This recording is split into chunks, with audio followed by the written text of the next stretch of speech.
Assalamualaikum warahmatullahi wabarakatuh. Alhamdulillahirabbil alamin wa bihi nasta'in wa ala umurid dunya waddin. Wassalatu wassalamu ala asrofil anbiya'i wal mursalin wa ala alihi wa sahbihi ajmain. Rabbi shrah li sadri wa yassir li amri wahlul 'uqdatam min lisani yafqahu qawli. Para pendengar yang berbahagia, pada kesempatan ini kami akan memberikan kultum dengan tema hubungan antara tahmid dengan rasa syukur. Dalam suatu riwayat dikisahkan bahwa salah seorang hamba Allah yang paling pandai bersyukur ialah Nabi Ibrahim alaihissalam. Beliau selalu memuji atau bertahmid sepanjang hari, bahkan sepanjang waktu perjalanan hidupnya.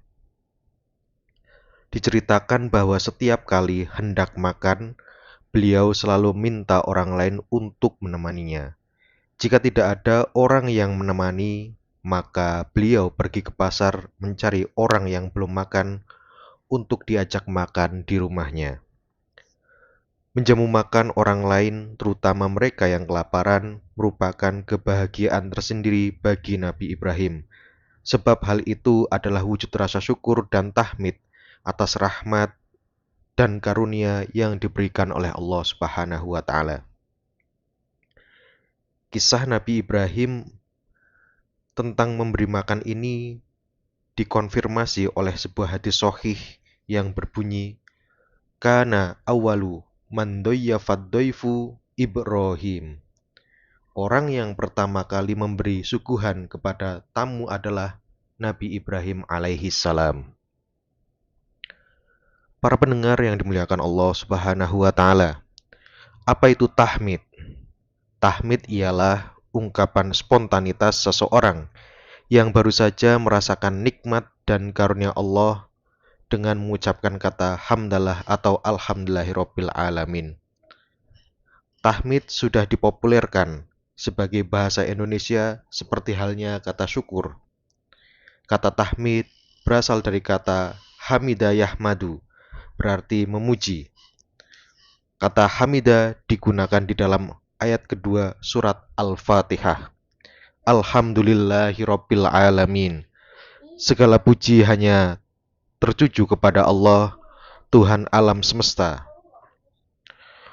Orang-orang yang selalu bertahmid kepada Allah mendapatkan pujian dari Allah dengan ilustrasi dan perumpamaan menarik.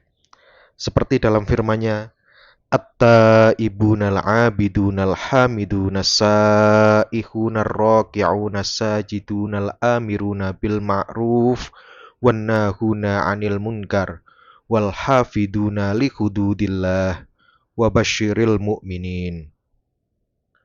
Mereka itu adalah orang-orang yang bertaubat, yang beribadah, memuji Allah, kemudian melawat, yang ruku, sujud, menyuruh berbuat ma'ruf dan mencegah berbuat kemungkaran.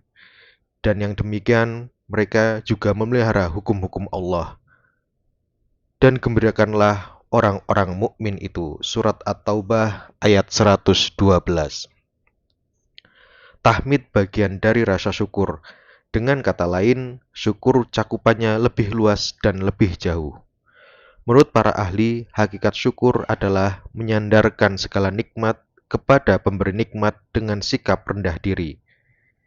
Atas dasar pengertian ini, Allah mempunyai sifat asy-syakur, yang berarti mempunyai kesyukuran yang sangat luas. Allah memberikan balasan kepada para hambanya atas kesyukurannya. Al-Junaid mengatakan, syukur ialah engkau tidak memandang dirimu sebagai pemilik nikmat. Syakir adalah orang yang mensyukuri adanya pemberian atau nikmat, sedangkan syakur adalah orang yang bersyukur atas musibah yang menimpanya. Bersyukur terhadap berbagai nikmat Allah adalah sesuatu yang sangat biasa atau lumrah. Akan tetapi, mensyukuri penderitaan, musibah, dan kekecewaan adalah sesuatu hal yang luar biasa. Syukur banyak dilakukan orang, tetapi syakur amat langka dilakukan oleh orang, terutama saat ini.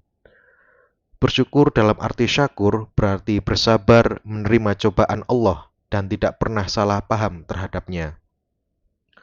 Misalnya seseorang diuji dengan fitnah, dizolimi, disangka buruk, direndahkan, dijauhi lingkungan, dirampas haknya, belum mendapatkan keturunan, tidak perlu mengutuk diri sendiri atau menyalahkan orang lain, bahkan menyalahkan Allah Subhanahu wa Ta'ala. Melainkan ia harus bersabar, tabah dan kuat menjalani cobaan hidup dan yakin ada hikmah di balik musibah. Allah bersama dengan orang-orang yang sabar. Tidak boleh pasrah sebelum berusaha secara maksimal sebatas kemampuan kita. Cobaan hidup akan mengangkat derajat seorang manusia. Kalau sudah dilakukan berbagai upaya, kemudian ikhtiar, tapi tidak ada hasil positif, maka bersahabatlah dengannya, kemudian ia harus bertawakal.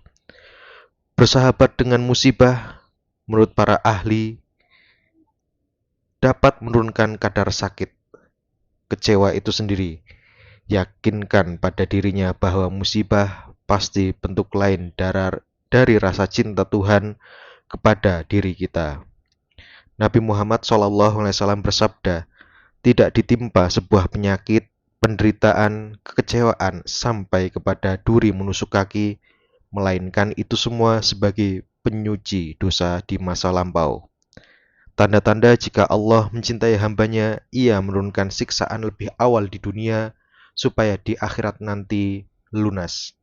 Tidak lagi disiksa atau mengurangi siksaan kerasnya api neraka. Para pendengar yang dimuliakan Allah Subhanahu wa Ta'ala. Menurut Asyibli, syukur ialah melihat kepada pemberi nikmat dan bukan pada nikmatnya. Pernyataan ini diperkuat dengan ucapan Nabi Ayub alaihissalam yang bersikap sabar terhadap musibah yang menimpanya, sehingga ia disebut sebagai hamba yang sebaik-baiknya. Demikian juga Nabi Sulaiman alaihissalam bersyukur atas nikmat yang diberikan Allah kepadanya sehingga ia disebut dengan sebaik-baik hamba.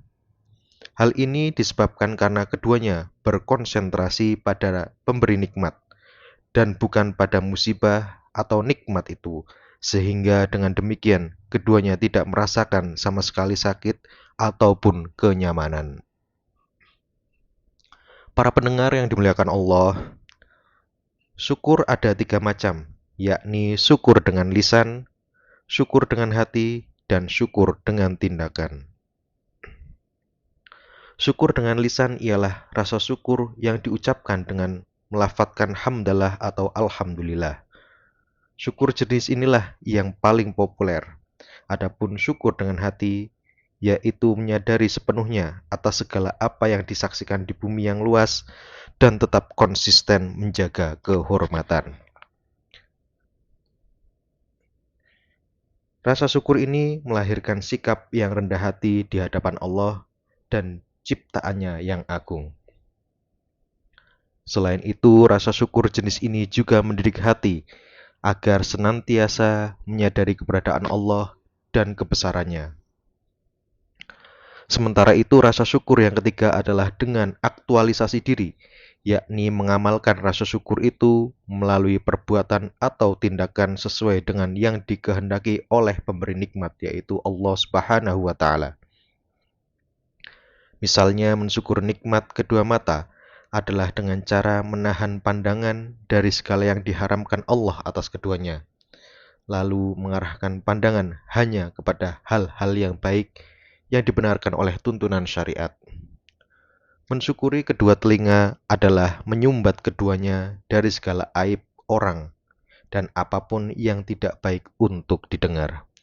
Telinga diciptakan oleh Allah untuk mendengarkan hal-hal yang baik, sebab apa yang kita dengar dari luar akan berpengaruh terhadap sikap dan perlakuan kita. Jika orang terbiasa hanya mendengarkan hal-hal yang baik, maka sikap dan perilakunya dalam kehidupan sehari-hari akan menjadi baik. Begitu juga sebaliknya, apabila orang senang mendengarkan hoax atau kabar yang tidak jelas kebenarannya, apalagi berusaha menyebarkannya sehingga orang-orang lain pun ikut terdampak kebohongannya, maka sikap dan perilaku orang itu akan cenderung buruk dan jahat. Mensyukuri kedua tangan adalah dengan menahannya untuk tidak mengambil hak orang lain, tidak melakukan tindakan yang dilarang syariat, serta tidak berbuat jahat atau zalim yang merugikan orang lain. Tangan hanya digunakan untuk hal-hal yang baik, seperti memberi, membantu orang yang sedang kesusahan, membuat karya-karya yang bermanfaat bagi orang lain, dan sebagainya. Mensyukuri kedua kaki adalah tidak menjalankannya pada arah keburukan, kemadorotan, dan kemaksiatan yang akan membawa pada kehancuran baik pada diri sendiri maupun pada orang lain. Kaki diciptakan oleh Allah untuk melangkah ke tempat-tempat yang baik, seperti tempat ibadah, tempat mencari nafkah yang halal, tempat silaturahmi, dan sebagainya. Para pendengar yang dimuliakan Allah Subhanahu wa Ta'ala, demikianlah kita semua berharap agar dapat meningkatkan kualitas syukur kita, tidak hanya sekedar mengucap tahmid dan pujian kepada Allah Subhanahu wa Ta'ala, tetapi juga mengaktualkan rasa syukur dengan perbuatan. Dengan begitu, kita tidak hanya akan memperoleh kebahagiaan secara pribadi, tapi juga membahagiakan orang lain dan memberi maslahat pada orang-orang sekitar. Itulah wujud dari cara beragama yang disebut rahmatan lil alamin atau rahmat bagi semesta alam. Itulah wujud pribadi syukur seperti yang digambarkan oleh Allah Subhanahu wa Ta'ala dalam surat Ibrahim ayat 7. Wa idz ta'adzana rabbukum la in syakartum la azidannakum wa la in kafartum inna adzabi lasyadid. Dan ingatlah juga tatkala Tuhanmu memaklumkan sesungguhnya jika kamu bersyukur, pasti kami akan menambah nikmat kepadamu. Dan jika kamu mengingkari, maka sesungguhnya azabku sangat pedih. Demikian kultum yang bisa kami sampaikan, mudah-mudahan bermanfaat.